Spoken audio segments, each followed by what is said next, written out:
The mind about which we speak and depend upon is a myth. There's nothing like mind.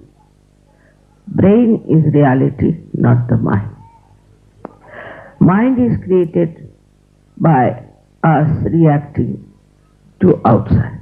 Either we react to conditionings or to our ego. Thus this mind is created like bubbles on the ocean of reality. But that's not reality. With this mind, whatever we decide, we know is very limited, elusive, and sometimes shocking. The mind always moves in a linear direction. And because there's no reality in it, it recoils and boomerangs.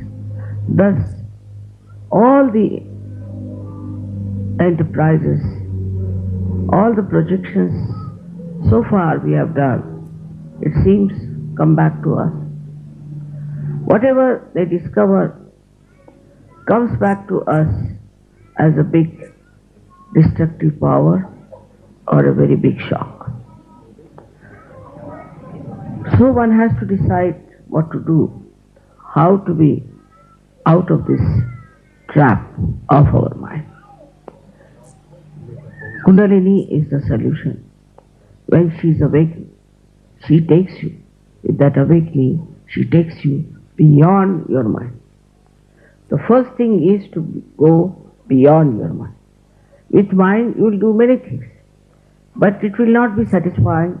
It will be not a solution. It will not help. And when we start depending too much on our mind, we develop all kinds of physical, mental, emotional problems. Now the latest is the stress.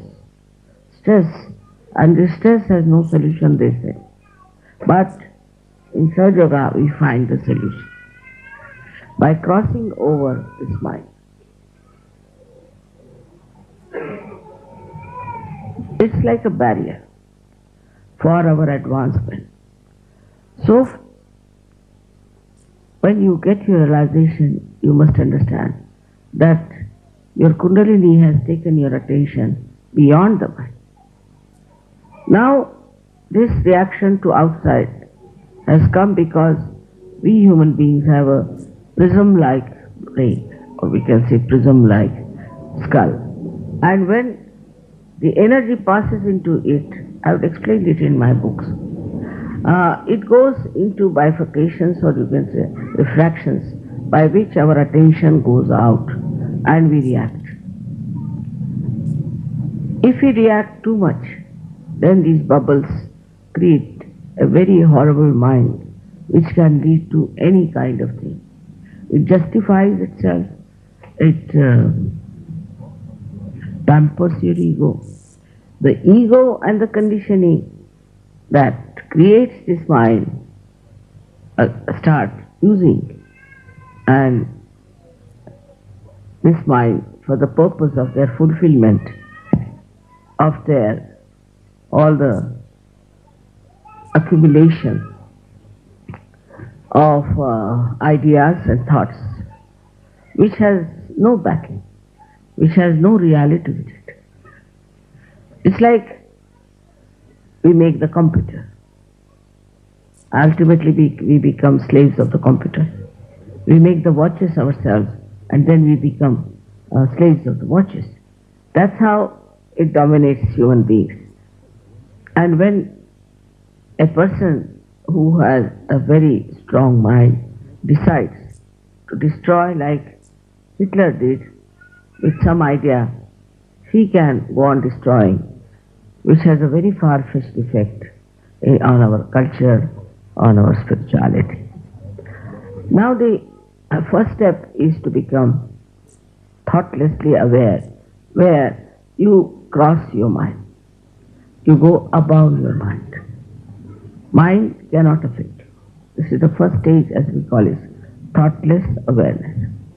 Second one is where you start seeing the working of this Paramachaitanya, of this all-pervading power, and you start becoming aware that there is a lot of truth in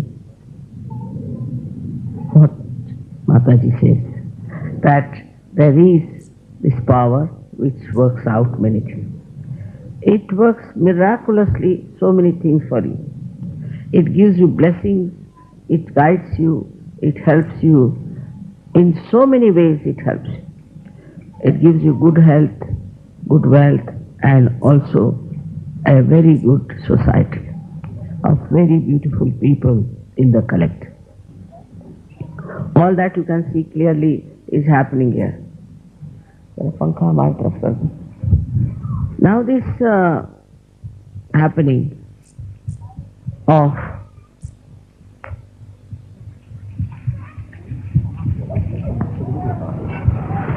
achieving thoughtless awareness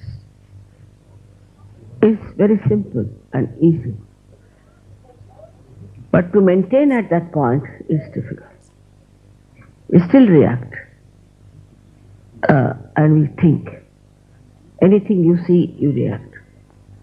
To get to that point in thoughtless awareness is first to change your attention.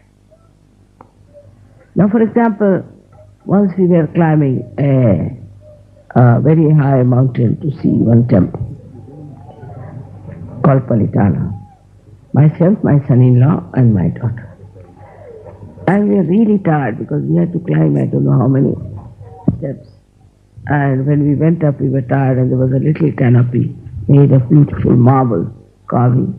So we just laid down there. They were very tired, and they said, "What is this kind of a temple?" Grudging.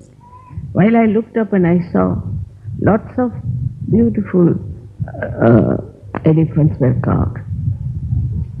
So I told my son-in-law, "Look at these elephants. They all have tails of different types." He said, "Mommy, we are all dying. How can you see the tails of elephants?"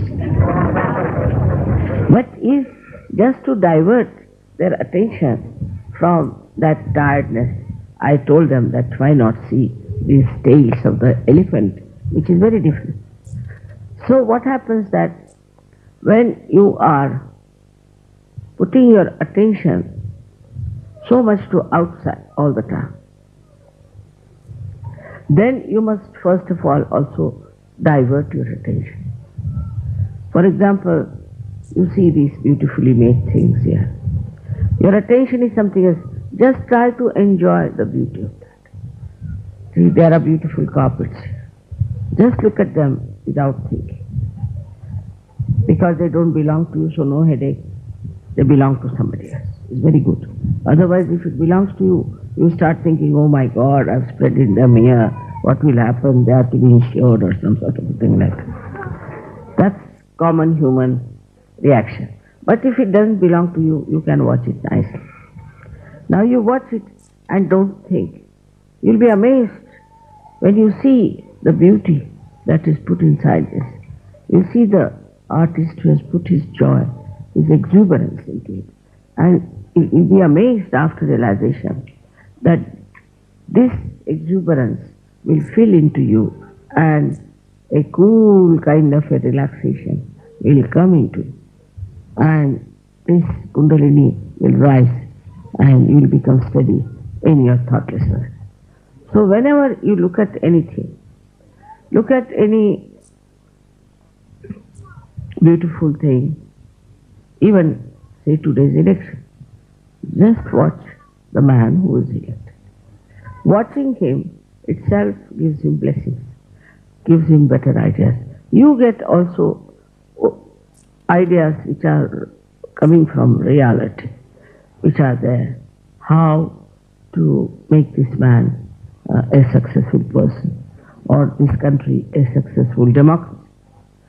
All these things happen when your attention is diverted from criticizing, from reacting. Just you watch, become the witness, try to witness of it. It's not so very yet practiced. So far I've seen that whenever even we get our achieve our realization, we don't realize that we have to witness everything. When you start witnessing through your spirit, then you don't see the bad points of another, but you see the good points. You just pick up the person with very good points. See, so once you see that, the witness state enlarges and you start enjoying another person. You start enjoying everything that is there. Even a small blade of grass you can enjoy